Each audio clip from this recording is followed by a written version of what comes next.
My name is Caleb Anderson, and you're listening to Jesus the Overcomer podcast.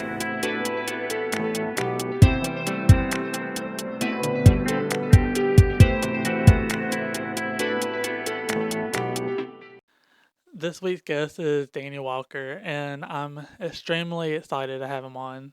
I think that God's going to really use him to touch some people with his testimony. So I'm going to go ahead and get started with the starter question, and it is, who or what has had the most impact on your walk with Christ? I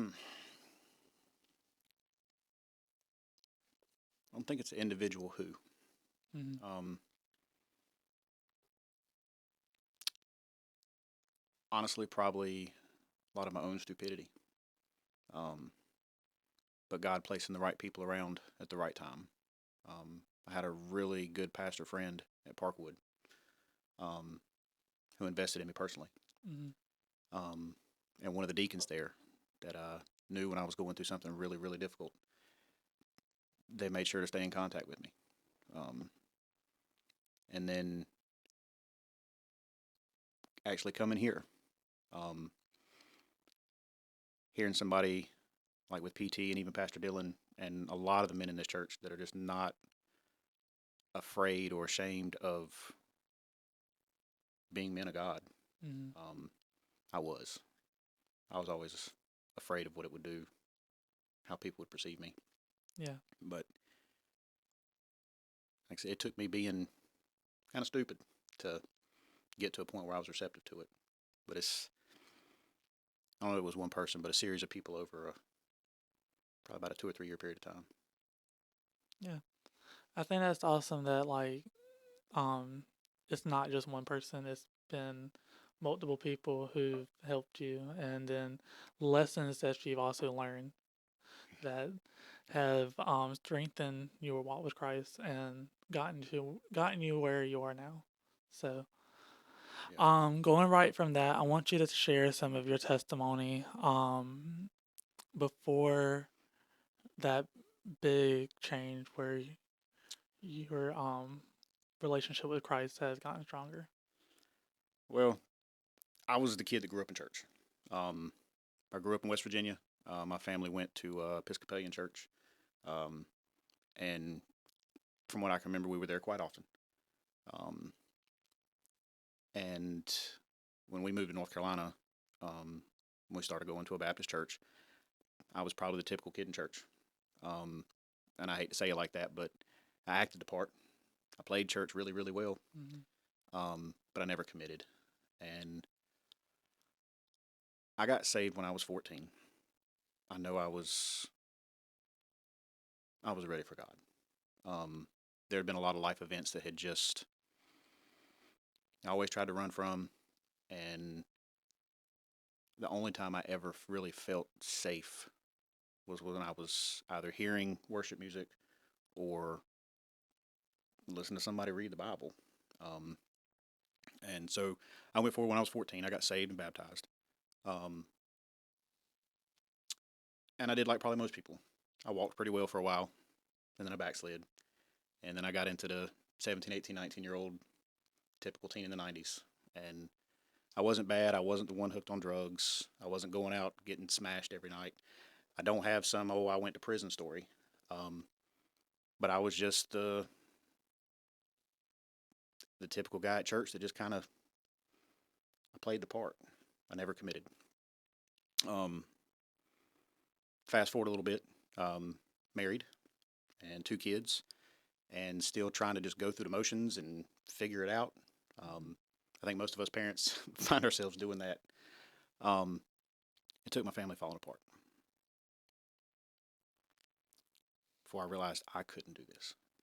Because the whole time I only really reached out to God on Sundays and when I needed Him. He wasn't my guide, He was my crutch. Mm-hmm.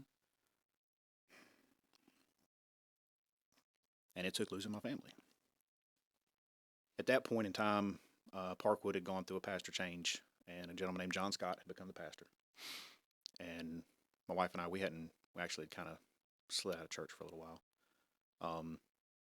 But he really started to invest I mean, not only at church, we would go to the gym together. We had a group of folks. We'd work out together. We'd actually hang out outside of church. And that was really the first time that church became something more than just what you went to. It Mm-hmm. wasn't just a building. It wasn't a group of people inside of a building. It was actually a lifestyle. Like, like this was real. Um, and it really started changing some things for me. And then another gentleman became a dear friend, Scott Compton. He was a deacon there at Parkwood, and we started a mentoring program and or a discipleship program. And he took me in, and I learned a lot from that guy. Um, Not just about God, but I think how to be a godly man. Um, I wish I could say it sunk in at the time, but I still had a lot of hard headed to deal with. Mm-hmm. Um, and I had something from my childhood that I had buried that um, I knew, but I never addressed. That was something that was one of those things I just had to finally figure out how to give it to God. Um, and I don't know. I was actually cleaning cars one day as a side gig as a paramedic, and listening to praise and worship music, um, and it just broke. Like, like I can't do this anymore. And I remember the dude I was washing his car in Scotland Neck, and I'm sorry, in Enfield, and he come out. He was like, "Dude, you all right?" I was like, "Yeah, yeah, I'm good." He was like, "You've been standing there for like 20 minutes, not doing nothing," and I didn't even realize it. Um, but I know I was just talking to God, and that was part of the process. Like I didn't have a moment. My hard headed self had a process Mm-hmm. that I went through. Um, and once I finally, like, literally gave the thing that I think weighed me down the most to God, um, I finally started feeling some freedom and was able to start growing as a Christian. I'd been filled with plenty of knowledge. I'd been filled with love from other guys that just wanted to see me grow.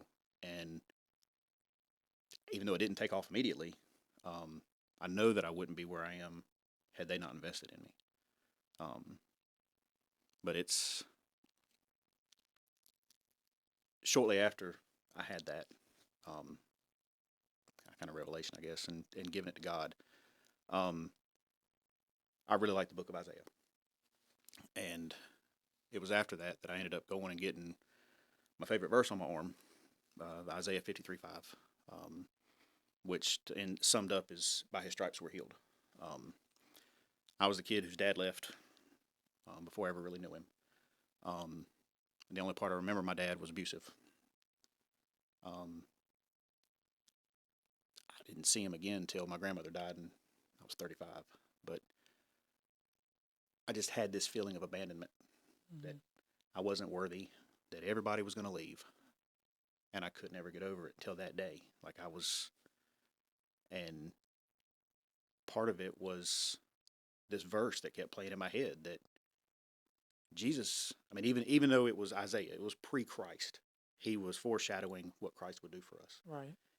and that has stuck with me. That I was worthy enough for a guy that was born 2,000 years before me, was written about 100 years prior to that, that felt I was worth dying, and not just dying, but being savagely beaten and hung.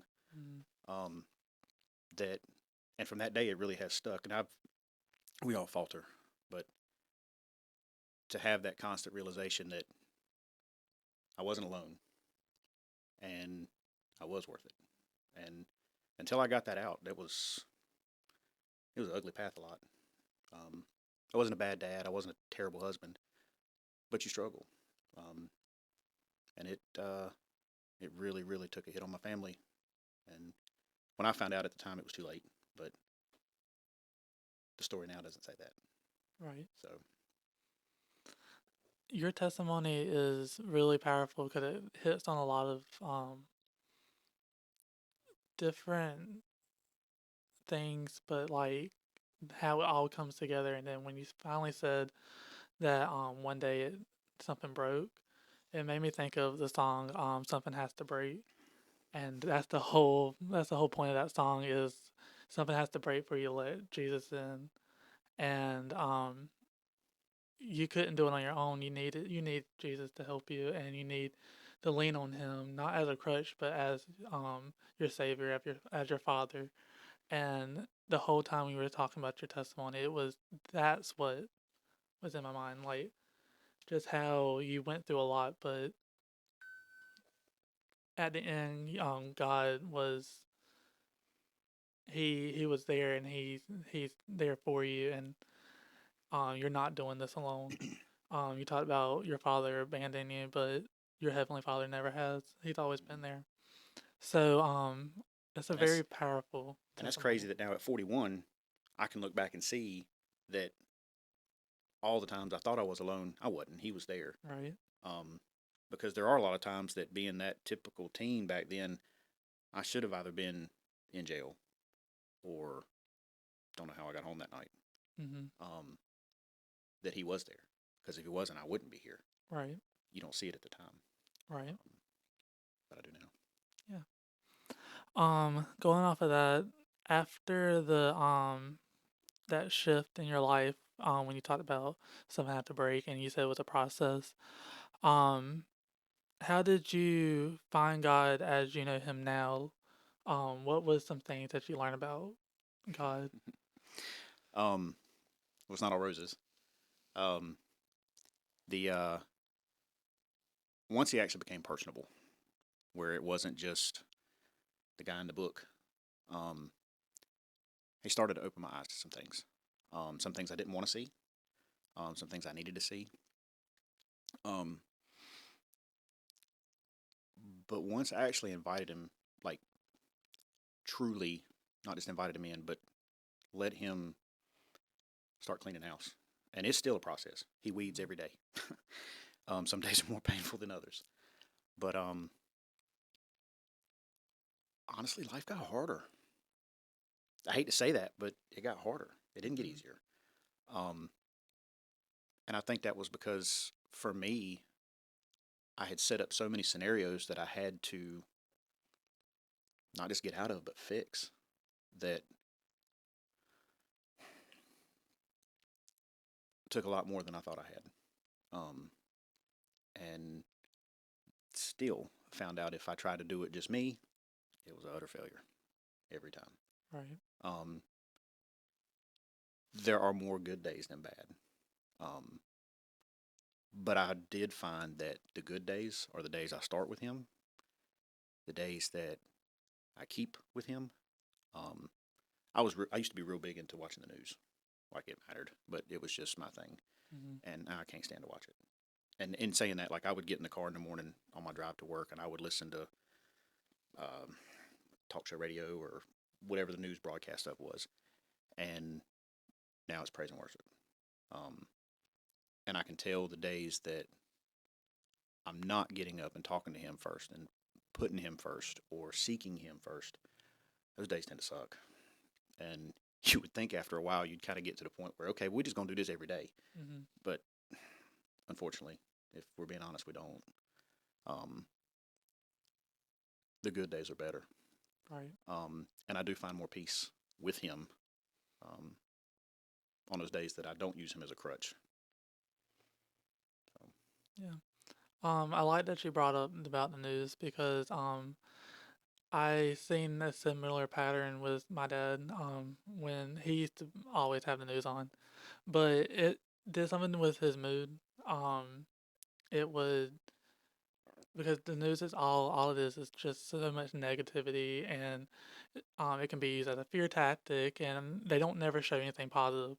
So if you just fill in your mind with the news, what's going to pour out is just negativity. It's going to be anxiety and depression and all this kind of stuff. And but my dad, he will watch the news every now and then. It's not like he's all in it all the time, but he does fill his mind with things of Christ, and it's you can just tell like it's a totally different um what's coming out is totally different. It's so much more positive, and and you can tell like his days going, he goes better. But then you also talked about when you feel when you have that time with God, your days go better, and that's so true because um I know with me, if I don't start my day with God or with praise and worship or something, it's kind of like you're just kind of ready for that day to be over with because nothing's Yeah. going right.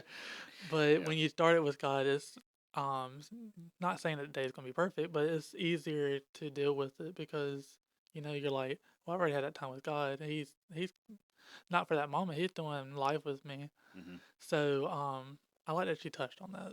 Well, and you said it. It's not that everything in the day is going to go well, Right. because fortunately, I find that those are the days that Satan tends to attack a little harder, Mm-hmm. um, and maybe not directly, but often more times at my age, and I think when we get older, there's some of those attacks more indirect on the things that we care about, not just us personally. Mm-hmm. Um, but the days that I start and do my best to hold on to God as He's going, I find it easier to deal with. Right. I don't find myself dreading the remainder of the day or, God, I can't wait for this day to be over. Mm-hmm. And but it is. It doesn't mean that the day is gonna be rosy, but it does make it easier when it isn't rosy. Right. Exactly. Going from that, I know that you probably had to go through a process of forgiving yourself for different things. Um, can you talk a little bit about that process? Like, how did you finally just forgive yourself for different things that you allowed yourself to do or um go through? Finally, as in I've finished it? No. No. um, man, it seems like it's every day. Um, the guilt and the shame from having chosen divorce, I deal with every day. Um, I have forgiven myself, and I have asked God's forgiveness. Um, I was not the same man then that I am now. Um, but I learned then that I was letting fear drive things, not my faith. There again, I was at a point where I wanted God to be the crutch, but I think He knew better, and that's all I was using Him for. And I think that was part of the path that I had to go down, of my own choices, um, for me to get to the point where I am now. Um, and it was dark. Like, I mean, it was dark. Um, and I'll say something that kind of some people may understand, some may not. Um, I learned to not only call out to Jesus, but I also call out to Yahweh. And I'll even find in times of prayer that, and I don't know if it's the right way to say it, but Yeshua, as far as his given name, the best we can pronounce it out of Aramaic, um, hits a little different at times. Mhm. Um,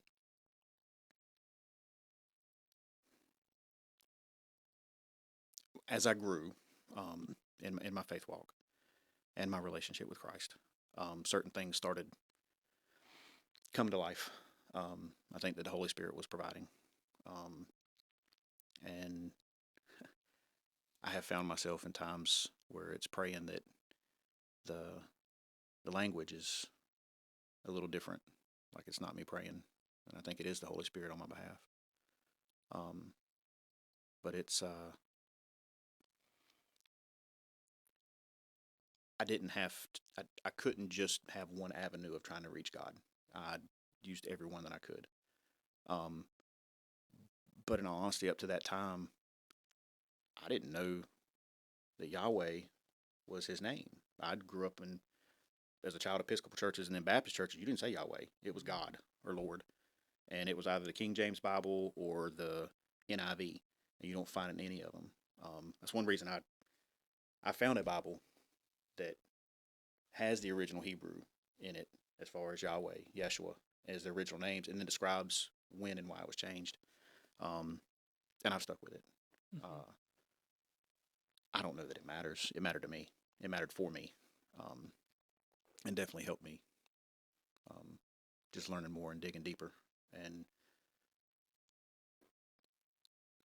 calling out in the other forms that he is referred to in the Bible as, and just like even here at New Life, the way that Tim preaches and the way that we do some things here, God's not in a box.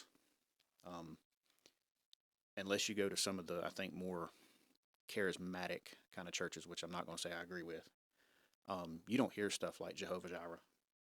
You don't hear Mm-hmm. the different descriptions of God, and where whether it's Jireh or Rapha, we don't hear those.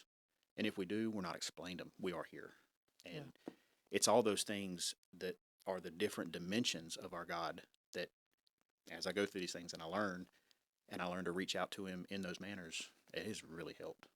Yeah. That's awesome. I like that part of the process was you digging deeper into who God was and learning the different names because those names are very important. They touch on different characteristics of God that you're totally right, like that some churches don't even talk about, Mm-mm. but they're very powerful meanings behind why he's called that. Mm-hmm. Um Going from that, I want to go into I want to start by saying um the men at New Life Church is a different crowd than I've ever experienced. Um Most churches aren't led by like people in the congregation aren't men, it's more the women come and then their hope that their husbands or whoever will follow behind them. Mm-hmm. But New Life, I found that it's actually like men. We have a really good, strong men's ministry here, and the men are leading their families, and you're one of them. Like I'm trying. with when I first met you at the men's encounter, I it was the last day you were talking about. When we go back to church, we need to take a stand. We need to be the men of the church. And I remember like telling my family, I was like, he's on fire. There's something special about Daniel Walker. And I hope that God uses him in a bigger way because I don't want that fire to just go out. And I was seeing that. I mean, that was like the first time really meeting you. Mm-hmm. But I still see that fire now. And that's like 2 years ago. I think I've become a little more controlled with it. Mm-hmm. I don't have much of a filter, Yeah. and I'm quiet for the most part, and I don't like the on camera part. So if I'm a little jittery, I don't do it on camera. But I try to control it Mm-hmm. because I would just let my opinion fly, and not in a bad or secular way, but um, I had to learn to balance the opinionated Daniel, who was on fire for God, with the guy that really needs to be a little more humble. Mm-hmm. Um, and I'm getting there. Uh, but yeah, I was, and I will say, your father was a big part of that. Mm-hmm. Um, and I'm not knocking any other church, any other men's ministry. It's different here. Yeah. Like, if you honestly put us all in a picture together, most people would probably look and say, "Why are they all hanging out?" I mean, just it's what it is. Right. Um, from skin color to culture to the way we dress, the way we act, it is a hodgepodge of like everything North Carolina, and it works. Yeah.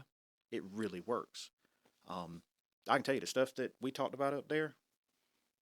I don't talk about nobody else, but there is an openness because of the relationship that these men have with God that gives you the freedom to be open.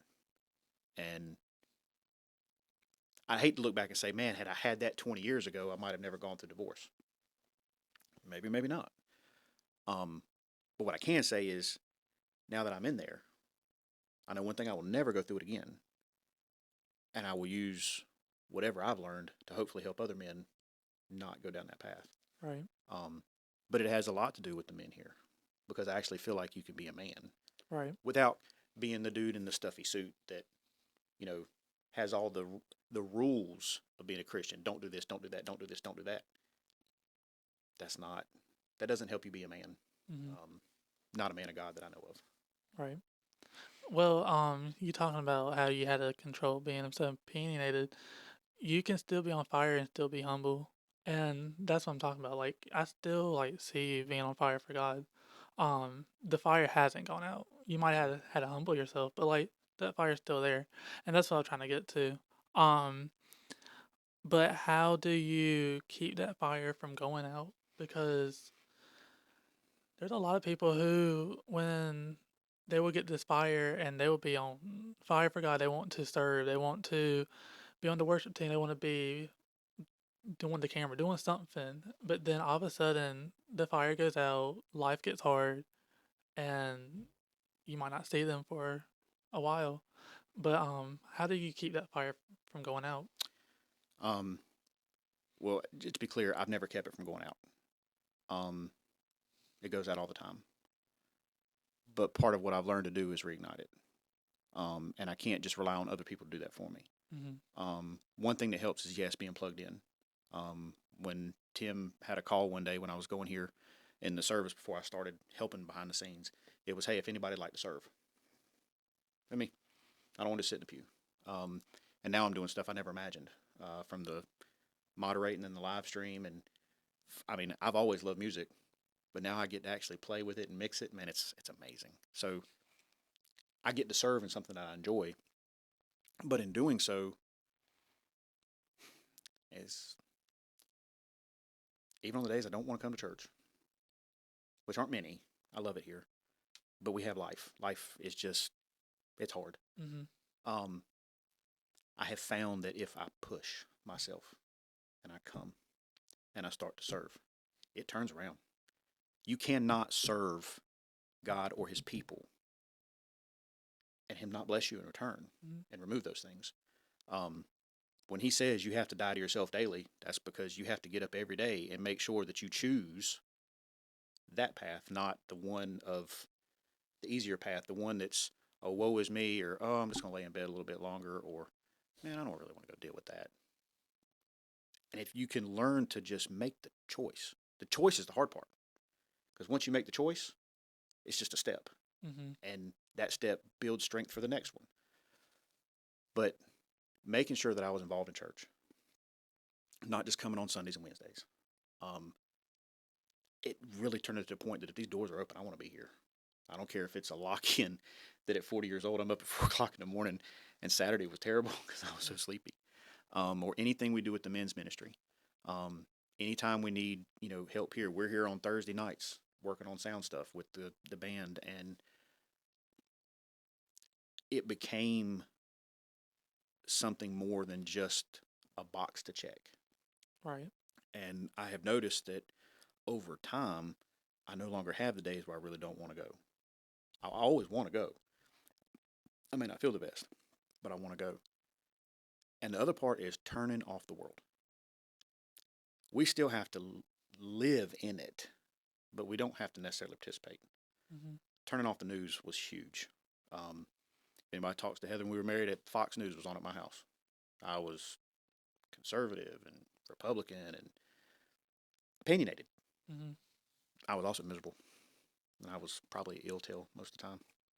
Um, and as much as I enjoy country music and hip hop, um, I noticed that if I listened to, it didn't matter if it was Rascal Flatts, Tim McGraw, or some old Limp Biscuit, my mood was different. It was darker. Mm-hmm. Thank God, we have a very big plethora of God-based music, faith-based music. I hate to just call it Christian music, but music that actually worships and glorifies Jesus Christ. That is some of the best hip hop out there. Some of the best top 40 type music out there. Period. Like, the people have come alive that do this music and put stuff that's so much better than regular radio. Right. Not to mention the fact that I can tell you, I get about a 45-minute drive to Greenville, for work, and there ain't many mornings that at some point I'm not sitting there singing and realize, oh, I'm having to wipe a tear. Like it gets you. Mm-hmm. But you have to make the choice to feed yourself the right stuff to keep the fire. Like I said, there's a lot of days it goes out, and if I sat here and said that it was alive every day, I'd be lying. But every day, it's more alive. But you have to feed it. Right. It's going to go out, and I don't care who you are. You're going to have days where it's just not there, and you feel completely disconnected. And you're asking, where's God at? Yeah. He's there, but something you've done has shifted, and you got to find where did you shift. I know for me, listening to praise and worship helps me get back on track. Yeah. I'm the same way. I love praise and worship. And I can tell like my mood is better if I'm listening to praise and worship or if I'm listening to secular music. Like you're right. There's a difference in your spirit, and but that does play a part of like keeping that fire lit. And I like that you said that it's it's not lit every day. Sometimes it goes out, but you have to reignite it. That's powerful because um there's some honesty there, and not a lot of people would admit stuff like that. Be like, oh yeah, I'm on fire all the time. God had have favor of God No. and all that kind of stuff. But life happens, and sometimes you have to change your perspective and figure out what you need to change to get back and track. We think it's just like a campfire. We set a campfire before we go to bed, by the time we wake up in the morning, it's just some embers. Mm-hmm. If you don't stoke it, if you don't, we're the trip that we went to down near Fayetteville for one of the camping trip thing we went to, they had that great big fire there. And I remember one morning, man, it was cold. God, I was so cold. And I just could not sleep. Between all the dudes snoring and thinking there were like coyotes out walking around, I just couldn't sleep. And I got up and it was like 3:30. And man, it was probably 33 degrees outside. And I walked over to where they had that big, it was like a kiln looking thing. And it was down to embers. And it took about 4 sticks of kindling before that joker was roaring at about 100 degrees again. And I mean, just warmed me up. Mm-hmm. And our faith has got to be the same way. Like, that if it's cold, but you still see embers. And I think the embers are, for us, metaphorically being, that is our decision to follow Christ. Those are the blocks that we have laid for our Christian faith. Mm-hmm. But we still have to make that choice to put the kindling on, to stoke it, if it needs air, you've got to do those things to reignite it, and you have to do it every morning. Right. That's awesome. It's very powerful. I like that illustration that you put, like the foundations of it. For our Christian faith, it can be what keeps the spark, and all you have to do is just flip it over, and it will come back alive. I'm gonna go ahead and stop there. I want to tell you thank you for being on. I think this is going to touch a lot of people. Your testimony hits on a lot of different topics that can touch a lot of people's life. But also, it blessed my life already because you talked about some things. I'm like, wow, that is some good word. And but I just want to say thank you. I appreciate the opportunity. Yeah, no problem.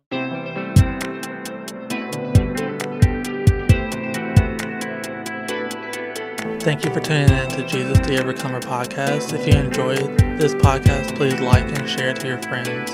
See you next time.